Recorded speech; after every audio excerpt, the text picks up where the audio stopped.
네, 안녕하세요. 반갑습니다. 한국과학기술연구원 천연물연구소의 강경수입니다. 1강에서는 저희가 천연물은 무엇인지, 그리고 그 천연물의 효능과 독성을 테스트하기 위해서 어떠한 종류의 모델 동물을 사용하는지에 대해서 알아봤고요. 그 다음에 가장 대표적인 모델 동물인 쥐와 예쁜 꼬마 선충을 이용해서 어떻게 천연물의 독성을 테스트하는지에 대한 설명을 해드렸습니다. 2강에서는 실제로 이러한 그 모델 동물들을 이용해서 어떻게 그 천연물의 효능을 발굴하는지, 그 중에서도 특히 장질환을 중심으로 어떻게 장질환을 개선할 수 있는 이 천연물들을 개발하게 되는지에 대해서 설명해 드리도록 하겠습니다. 첫 번째 그림은 예쁜 꼬마 선충 실험 결과입니다. 그래서 왼쪽에서 보시면 예쁜 꼬마 선충이 있고 선충의 내부에 초록색 형광을 보실 수가 있습니다. 이 실험은 어떻게 하는 거냐면 저희가 먹는 것 중에 탄수화물 있죠. 그 탄수화물에 초록색 형광 물질을 붙여놓은 그 물질이 있습니다. 그 탄수화물 골격에다가 초록색 형광 물질을 붙여놓습니다. 그런 다음에 이 탄수화물과 이 형광 물질이 붙어있는 그 성분을 이 선충에게 먹입니다. 그랬을 때 그 배가 아픈 벌레가 있습니다. 그러니까 염증성 장질환이라든지 아니면 장누수 증후군에 걸려있는 이 배가 아픈 선충에게 먹입니다. 그랬을 경우에 이 선충은 장이 손상되어 있습니다. 그래서 이 초록색 형광이 체내로 쉽게 이렇게 흡수됩니다. 그래서 장 표피가 손상되어 있으면 그 장 투과도가 손상되어 있으면 저런 초록색 형광 물질이 쉽게 이 체내로 흡수가 됩니다. 반면에 건강한 벌레는 저러한 탄수화물과 이 초록색 형광 물질을 먹여도 장 투과도가 유지되고 있기 때문에 잘 흡수가 되지 않습니다. 그러면 저렇게 초록색 형광 물질이 나타나지가 않는 거죠. 그래서 그 체내에 그 초록색 형광이 얼마나 있는지 없는지 관찰하면 이 선충이 배가 아픈지, 배가 아프지 않는지를 저희가 확인할 수가 있는 겁니다. 그 장누수 조건이 되겠고요. 그래서 그 오른쪽 그림에서 보면 이렇게 장누수 증후군, 즉 장질환을 유발한 그 선충을 모델해서 여러 가지 천연물들을 먹여서 다시 한번 같은 실험을 한 것인데요. 이때는 장 투과도가 회복이 되었기 때문에 건강해졌기 때문에 저렇게 체내에 초록색 형광이 전혀 나타나지가 않습니다. 그 결과는 즉 저러한 그 장 투과도가 회복되었다. 그렇기 때문에 이 물질은 잠재적으로 장 건강을 개선하는 데 쓰일 수 있다는 그런 의미를 가집니다. 그래서 여기서 사용된 천연물은 저희가 주변에서 흔히 볼 수 있는 브로콜리라든지 양배추라든지 배추라든지 이런 거에 들어있는 야채로부터 유래한 성분이고요. 그러한 천연물을 먹이게 되면 장 투과도가 손상된 벌레에서 이렇게 장 건강이 개선되는 효과를 볼 수가 있는 겁니다. 이런 실험 방법이고요. 이런 아주 간단한 실험인데 장질환을 개선하는 천연물을 개발하기 위해서 어떠한 실험을 수행하게 되는지에 대해서 이제 말씀을 해드리도록 하겠습니다. 저희가 가장 먼저 하는 일은 먼저 이게 장질환의 원인을 규명하는 일입니다. 염증성 장질환에 걸리신 분이라든지 아니면은 장누수 증후군을 가지고 계신 분들에 있어서 장에 여러 가지 있는 미생물들이 있겠지만 그런 미생물들 중에 유해균, 그러니까 이 장질환을 유발한다고 알려져 있는 균들을 갖다가 아까 이 선충에게다가 먹여보는 겁니다. 선충이 주로 대장균을 먹이로 한다고 말씀드렸는데요. 대장균을 먹이면 이제 건강하게 이제 이 선충이 이제 사는 것이고요. 반면에 이렇게 장질환을 유발할 수 있는 유해균을 먹게 되면 장 투과도 손상이 나타나게 되고 그 결과로 아까 그 초록색 형광이 체내로 굉장히 많이 흡수되게 됩니다. 그러면 이러한 유해균을 먹인 경우에 이 장질환을 유발하게 되는 거죠. 그래서 이게 이러한 유해균 때문에 장질환을 유발하겠구나 이렇게 저희가 확인할 수가 있고요.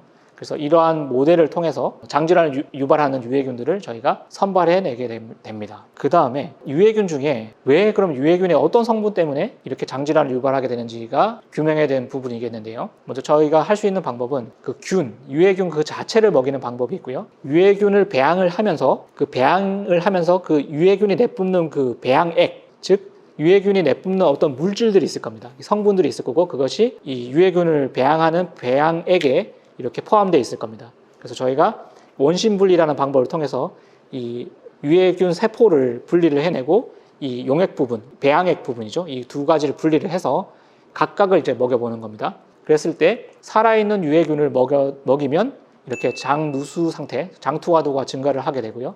그리고 그 유해균이 내뿜는 배양액을 먹여도 여전히 그 장 투과도가 손상되는 것을 저희가 확인할 수 있습니다. 그럼 이 결과로부터 이 장 질환을 유발하는 성분은 아마도 그 유해균 때문이고 그 중에서도 특히 유해균이 내뿜는 어떤 물질에 의해서 이 장질환이 유발됐다고 저희가 추측해 볼 수 있는 거죠. 그 다음에 또 할 수 있는 일은 이 유해균을 갖다가 가열을 해봅니다. 그리고 또 이 배양액을 갖다가 또 가열을 해봅니다. 그런 다음에 그 가열된 유해균과 가열된 배양액을 다시 한 번 더 이렇게 먹여봅니다. 그런 경우에는 저렇게 장투과도가 손상이 나타나지 않습니다. 그 장질환이 나타나지가 않죠. 그럼 이러한 연구 결과로부터 이 장질환은 이 유해균에 의해서 유발되었고, 특히 그 중에서도 유해균이 내뿜는 어떤 성분에 의해서 유발된 것이고, 그 성분은 굉장히 열에 약하다, 열에 의해서 쉽게 파괴되는 성분이다 라고 저희가 추측해 볼 수가 있죠. 그것은 아마도 저희가 추측하건대 화학 성분이라기보다는 단백질은 열에 약하죠. 저희가 끓이게 되면 이제 단백질이 변성이 되죠. 그죠? 그래서 이게 열에 약하죠. 저희가 소독할 때 가열하면 이렇게 소독이 되는 원리랑 같습니다.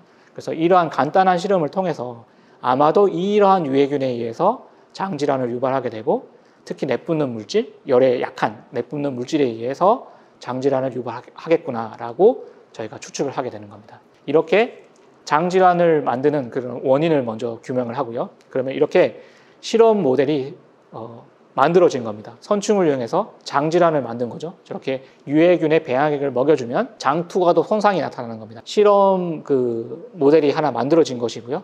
이 상태에서 다양한 종류의 천연물이라든지 아니면 유산균, 프로바이오틱스 유산균 같은 것들을 갖다가 이렇게 먹여보는 겁니다. 실험 결과에서 대조군은 아무것도 먹지 않은, 그러니까 대장균을 먹은 그 벌레이죠. 그랬을 때는 체내에 초록색 형광이 나타나지 않습니다. 반면에 장질환을 유발하는 유해균을 투여하게 되면 저렇게 초록색 형광이 나타나는 것을 보실 수 있고요. 저건 이제 장질환에 걸린 거죠. 장투과도가 손상된 겁니다. 그 상태에서 여러 가지 유산균도 먹여보고 천연물도 먹여보고 해서 저런 초록색 형광이 얼마나 감소하는지를 관찰하면 이제 장질환 개선에 쓸 수 있는 그런 유산균이나 천연물들을 저희가 발굴을 할 수 있게 되는 겁니다. 네.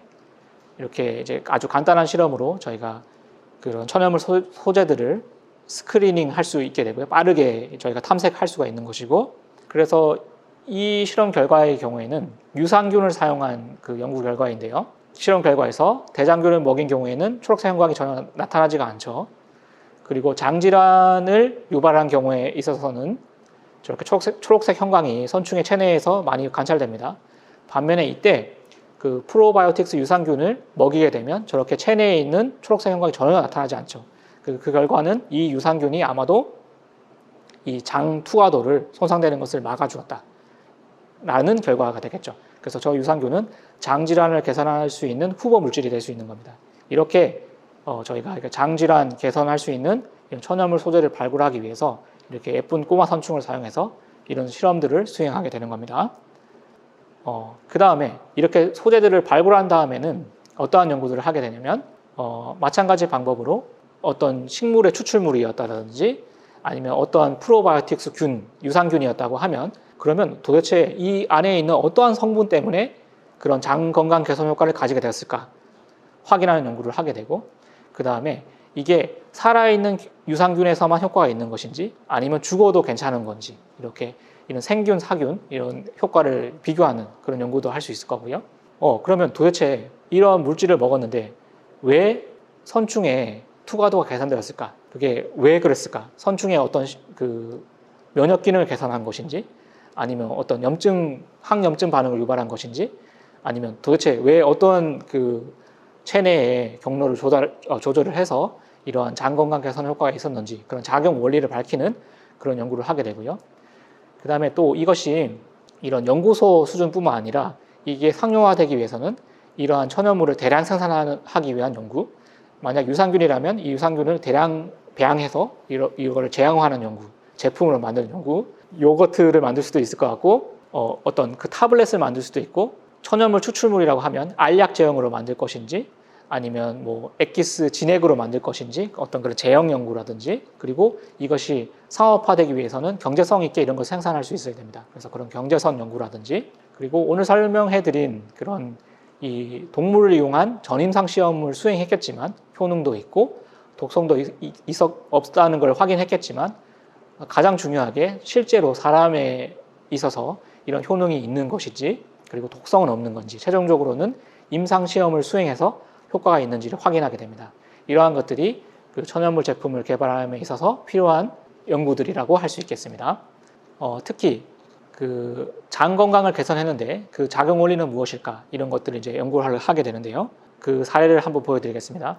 이 경우에 있어서는 선충에 있어서 수명 연장 효과를 관찰한 것인데요. 보시면은 그 원으로 표시된 부분이 대조군, 그 대장균과 먹은 그 아무것도 먹지 않은 벌레이고요. 반면에 삼각형으로 표현되어 있는 부분은 천연물을 먹은 선충입니다. 아까 제가 선충이 수명이 굉장히 짧다 이렇게 설명드렸는데, 이 실험 결과에 있어서 수명이 약 한 5% 정도 연장되는 효과를 확인할 수가 있었습니다. 그래서 이 천연물은 수명을 연장할 수 있는 그런 효능을 가지고 있는 것이죠. 그러면 도대체 어떻게 수명을 연장한다는 건 굉장히 놀라운 결과지 않습니까? 그래서 어떠한 원리를 통해서 저것이 연장될 수 있었는지 그런 것을 밝히는 연구를 수행을 해야 됩니다. 그래서 그런 천연물의 작용 원리를 밝히기 위해서 저희는 그 유전자가 어떻게 발현이 바뀌었는지, 유전자 발현 분석이라든지 이제 분자 생물학적인 그런 메커니즘을 규명하기도 하고요. 그리고 세포상에서는 어떠한 형태적인 변화가 있었는지, 이런 세포 생물학적인 변화를 관찰하기도 하고요.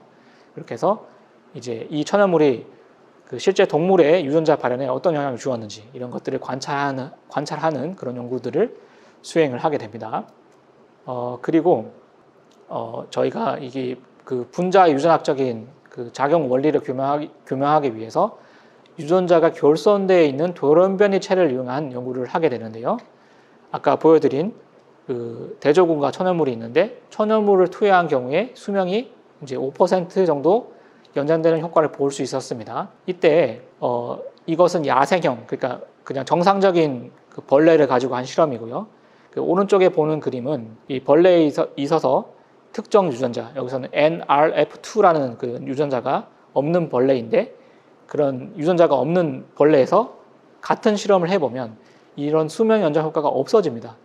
그 말은 이 천연물이 유발하는 효과가 저런 NRF2라는 유전자에 의존적이다. 저 유전자가 반드시 필요하다는 걸 알 수가 있죠. 그래서 이러한 실험을 통해서 이 천연물의 수명 연장 효과는 아마도 이 NRF2 유전자에 의해서 나타난다, 이렇게 저희가 설명할 수가 있는 겁니다. 이것이 저희가 그 천연물 효능의 그 분자 유전학적인 작용 원리를 규명하는 연구 사례라고 할 수 있겠습니다. 이번 시간에는 이러한 모델 동물을 이용해서 어떻게 천연물의 효능을 밝히는지, 특히 장질환을 개선할 수 있는 천연물을 어떻게 그 효능을 발굴해내는지에 대해서 설명해 드렸고요. 그리고 어떻게 해서 그런 효능을 가지게 되는지에 대한 작용 원리를 규명하는 연구에 대해서 설명해 드렸습니다. 네, 경청해 주셔서 감사합니다.